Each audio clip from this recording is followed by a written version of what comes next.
Right. You talked about fighting Jose Aldo in Brazil in enemy territory. Tell us about that experience and if it impacted you in any way. It didn't. It really didn't impact me at all. Fighting in Brazil, in his hometown. You know, a lot of people kept saying that leading up to the fight. You know, how are you going to deal with Aldo? Not only one of the greatest featherweights of all time, but in his hometown, the King of Rio. You know, and it's just, I've told people from the start, you know, that I'm the perfect guy for that type of thing because I don't really get nervous. I'm the type of person that I get a tunnel vision, a tunnel focus where I just focus on what's in front of me. Yeah, like while the crowd's going nuts, I knew I'd probably be like, oh yeah, whatever. But as soon as I'm in the octagon, I'm ready for, you know, whatever's in front of me. You know, as soon as he comes there in front of me, he's just going to be another body, and I'm still thinking of the job that I need to do. And I knew that going in. I was saying this, saying it and doing it's, you know, two different things. So I said that going in, and even though I really did think it, you know, I actually went out there, and that's exactly how it was. Even when I went out there and the crowd's going nuts, you know, they're doing the Vumba, yeah, all that sort of stuff. Again, like, you know what's going to happen when you go in there. I loved it. I was soaking it up. Really didn't affect me. And even if it did sort of be like, well, you know, by the time I'm walking backstage, I'm completely forgetting about it.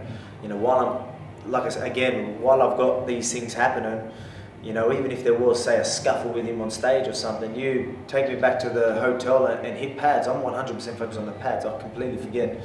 You know, a thing that my missus always says, this is a joke that I always say, like, I can't do two things at once. I literally cannot focus on two things at once. So whatever job's in front of me, I'm going to focus on that and get that done. So again, I knew it wouldn't affect me going into that. A lot's been said in the media about the style or the manner in which Jose Aldo fought the fight.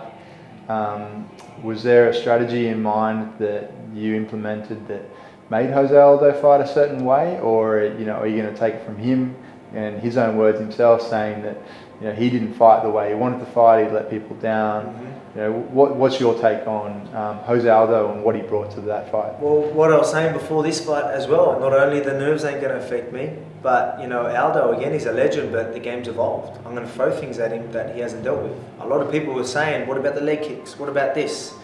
And, you know, these are things that I knew, like, wouldn't really be a problem if I stuck to my game plan. So there was a lot of things that we done in preparation to shut him down.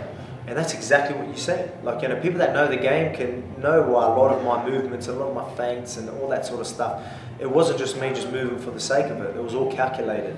It really was, you know. So again, I even said that before the fight. Like, you go, you know, what are you going to do about leg kicks? I go, it's easy to just kick me from just standing there.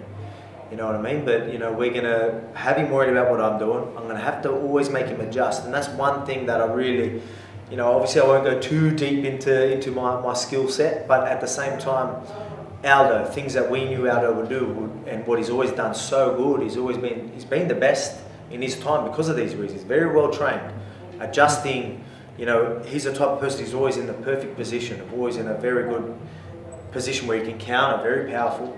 He can defend takedowns. He's always got a really good base. I shift one way or I move 1 centimetre back. He's 1 centimetre back in that range. He's very comfortable at where he's most dangerous. He's just always there. While you're moving, he's just constantly always ready, and he's always in a perfect position. So we use that against him. So I know once I'm doing things like, you know, like obviously circling outside his lead leg and attacking his legs with kicks and stuff, he would always have to block him and then adjust himself. You know? So while he's adjusting, I was finding ways to come in, and again, I just shut him down.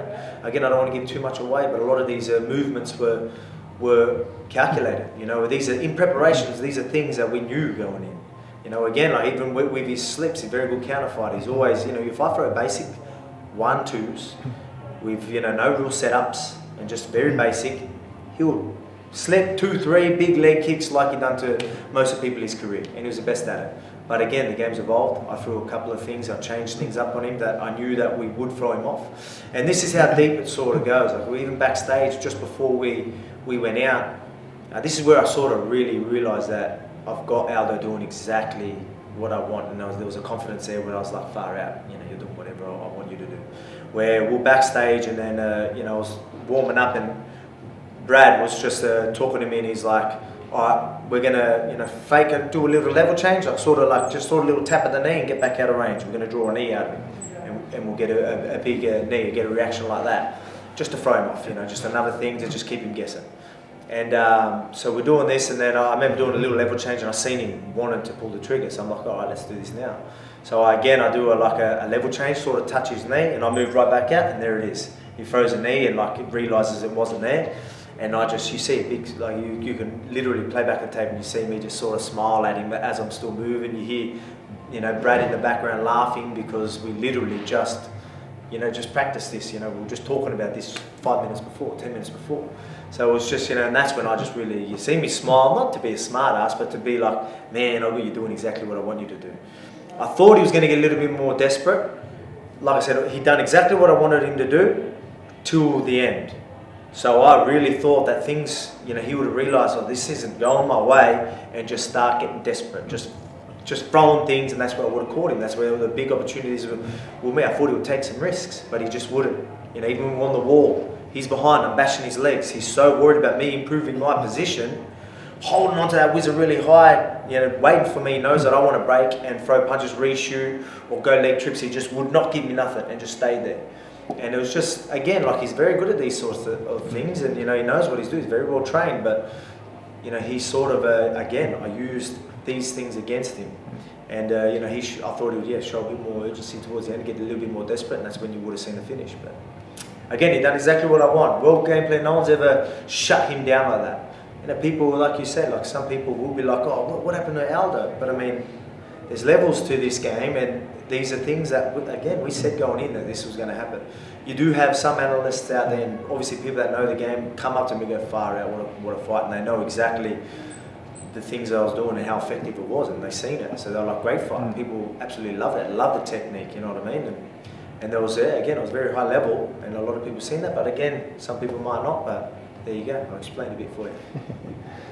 You're a fighter that's had a lot of success in implementing their own game plan within their fights. Does part of that success come back to the pre-game or pre-fight analysis that you do on your opponents, or is it just an utmost confidence in your own skill set? It's a bit of everything. Obviously, you go in with a game plan, and they're well executed. Again, there's game plans, things that might not go exactly how you think. There will be things you drill that might not just happen exactly how you want them. But there was, even in my last fight, like I said with Chad Mendes, like I was putting that pressure on, and I was like, I ain't going to try and out-wrestle him. If he goes for the shot, I don't care. I'm not going to worry about that. If I start hesitating and really thinking, oh, what about this takedown? That's when them big shots coming up high were really going to land. So I was never going to worry about that. I know I'm good at getting back up. These are things I was saying before the fight. So it goes in, that's how it is. But I'm the type of fighter that I really go at my pace, and I have them worried about what I'm doing. I get them going in my rhythm. That's a big part of my game. So especially if it's pressure, whatever it is, obviously I'm mixing it up. But I mean, it's always you fight, my pace, and that's what you're seeing. But I train, like say, even Joe, Joe Lopez at Freestyle Fighting Gym. We've always been a type of gym where we like to train with as many different bodies as we can. So we've always welcomed people at our gym. We've always even travelled to gym to train with different body types and whatnot, because you never know what's going to happen in halfway through a fight.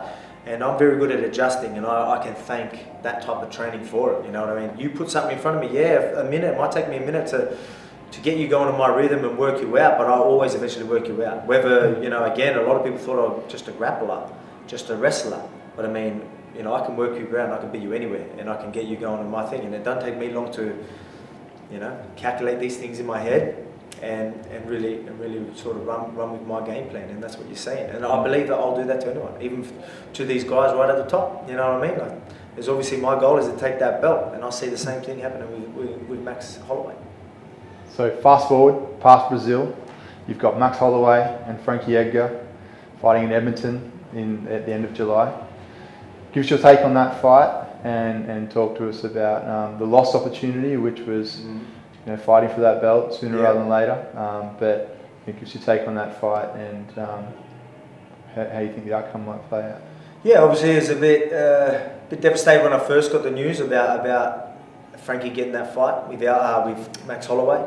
But at the same time, I've told everyone I want that belt before the end of the year. That's still looking like me fighting before the end of the year. Still looking like, it would have been good to be on that, that Aussie card. But as long as I fight and get that title by the end of the year, I'm happy. And if Frankie's going to get that shot, all right, we'll let him have it. When it comes to stylistically and how that fight's going to go, I still think that Frankie could give him problems. You know, it depends what Frankie turns up. If he's still the Frankie that we've seen, he's, you know, for the last few years, he's been a while. He hasn't been fighting too regularly. But I mean, the pace has never been a problem for him. His cardio has never really been a problem for him. So these are big things that Max really uses in his fights. Obviously, Max really puts some pressure on and he crumbles people. People just can't keep up. I believe that Frankie can. You know, once he starts getting tagged, we'll see. You know, things obviously might have dropped off a fair bit, we don't know. But, you know, and then not just that, he's always got that wrestling, you know, obviously that instinct wrestling as well. So when things do heat up and when the pressure is pouring on and he feels he can't sort of keep up, that shot's always going to be there. Whether Max stops it, doesn't matter. That's a hesitation now that he's going to have to worry about. He might hesitate, slow things back down, you know. But again, I believe that Frankie can deal with that sort of pressure and pace. But again, that's what I've been saying. If Frankie gives him problems, I'm going to give him serious problems. You know, not only do I have all them, I've got a lot more tools. I'm a lot more powerful, a lot more dangerous. And I believe my fight IQ, again, I adapt. So whatever he throws at me, I'm going to adapt. But from what I've seen, I believe I'm a bad match. I believe I'm a bad matchup for everyone, honestly. I'm that well-rounded, and I believe, you know, I know enough, and I believe I've got a very high fight IQ. And like I told you, I'm really good at adapting to what's in front of me. So I do believe I'm a bad matchup for everyone. But I've always said that about Max. I've always said that about Max. You know, him coming forward and doing what he does is, he just does a lot of my work for me, and I'm going to handle that pace. Frankie, the same thing. I just think I'd be too powerful for him. I've got a lot of respect for him. Good luck to them both in that fight, but you know, someone's got to win, and I'm going to take that belt off whoever wins. We know you're preparing for this fight. There's been a lot of chatter about, you know, you've gotten over the incident, which was, you know, the homecoming from Brazil and being hospitalised in Chile, and yeah. So your recovery's been quite good, and now you're back in full camp preparation and looking forward to being first reserve for that fight in Edmonton. Yeah, exactly. So yeah, that's it. You know, I'm not going to let opportunities slip away.